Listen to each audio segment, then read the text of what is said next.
जो सोच है वो बहुत अच्छी है, इसमें कहीं से कोई दो राय नहीं है, क्योंकि इनका जो थॉट है वो जगदेव बाबू का जो थॉट था, जो विचार था, उसको फिर से वापस लाना है।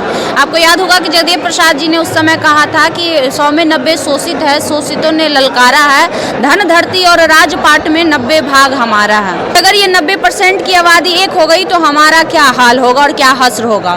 तो उसने जगदेव बाबू को मिटाने का, उनकी हत्या करने का साजिश करके उन्हें रास्ते से हटाने का काम किया है। लेकिन इसके अलावा एक चीज़ और उन्होंने कहा था, पहली पीढ़ी मारी जाएगी, दूसरी पीढ़ी जेल जाएगी और तीसरी पीढ़ी राज करेगी। वो मारे गए थे, दूसरी पीढ़ी जेल गई है और बहुत सारे लोग जेल गए हैं, और अभी जो दौर चल रहा है वो तीसरी पीढ़ी है और ये पीढ़ी राज करेगी। इसमें भी बहुत बड़ी शर्म की बात है कि आज़ादी के 78 साल भी आज हम पूर्णतः शिक्षित नहीं हो पाए हैं। 90% अधिकार वाकई आज नहीं है, जिसकी लड़ाई आज युवा लोग लड़ रहे हैं। उस युवा में एक नाम निशिकांत सिन्हा भी है, जिन्होंने ये लड़ाई शुरू की है।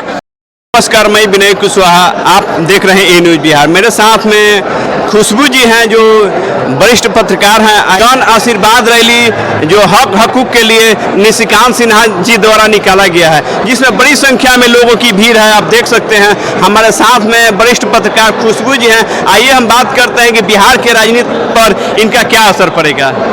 इनका क्या असर पड़ेगा, देखिए इनकी जो सोच है वो बहुत अच्छी है, इसमें कहीं से कोई दो राय नहीं है, क्योंकि इनका जो थॉट है वो जगदेव बाबू का जो थॉट था, जो विचार था, उसको फिर से वापस लाना है। आपको याद होगा कि जगदेव प्रसाद जी ने उस समय कहा था कि 100 में 90 शोषित है, शोषितों ने ललकारा है, धन धरती और राजपाट में 90 भाग हमारा है, जिसके वजह से उनकी हत्या करवा दी गई थी।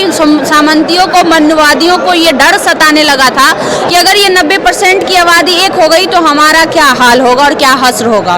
तो उसने जगदेव बाबू को मिटाने का, उनकी हत्या करने का साजिश करके उन्हें रास्ते से हटाने का काम किया है। लेकिन इसके अलावा एक चीज़ और उन्होंने कहा था, पहली पीढ़ी मारी जाएगी, दूसरी पीढ़ी जेल जाएगी और तीसरी पीढ़ी राज करेगी। वो मारे गए थे, दूसरी पीढ़ी जेल गई है और बहुत सारे लोग जेल गए हैं, और अभी जो दौर चल रहा है वो तीसरी पीढ़ी है और ये पीढ़ी राज करेगी। इसमें भी कहीं से कोई दो राय नहीं। 10% के लोग तो जग गए, 90% के लोग आज तक नहीं जगे। जिसकी बहुजन समाज की बात हो रही है, आखिर क्यों?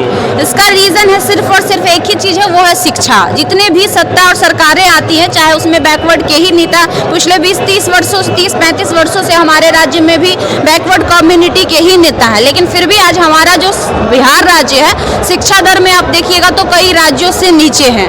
आज भी हमारे यहाँ 64% शिक्षा का जो दर है वो 64% ही मात्र है। ये अपने आप में बहुत बड़ी शर्म की बात है कि आज़ादी के 78 साल भी आज हम पूर्णतः शिक्षित नहीं हो पाए हैं। लेकिन कोई बात नहीं, धीरे धीरे ही सही शिक्षित हो रहे हैं और धीरे धीरे ही सही जाग रहे हैं।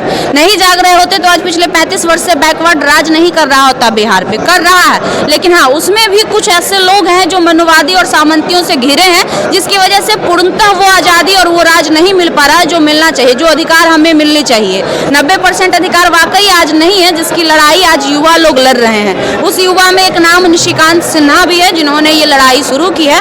हम लोग उम्मीद करेंगे इनसे कि जो लड़ाई इन्होंने शुरू की है, उनको अंतिम पड़ाव तक लेकर जाए। होता है बहुत बार देखा जाता है कि शुरुआत तो बहुत सारे लोग करते हैं, लेकिन बीच में पीछे छोड़ देते हैं। ऐसा लोग कह रहे हैं कि निशिकांत सिन्हा दूरदर्शी सोच के व्यक्ति हैं। नहीं, तब बहुत अच्छा है। यही उम्मीद करेंगे हम लोग इनसे कि जो सोच लेकर, जो विचार लेकर ये मैदान में उतरे हैं, उस विचार पर मजबूती से खड़े रहे, और जो भी व्यक्ति समाजवादी विचारधारा की बात करेगा, खुशबू रॉय और खुशबू रॉय जैसे कई पत्रकार उनके साथ हमेशा खड़े रहेंगे। बहुत बहुत धन्यवाद।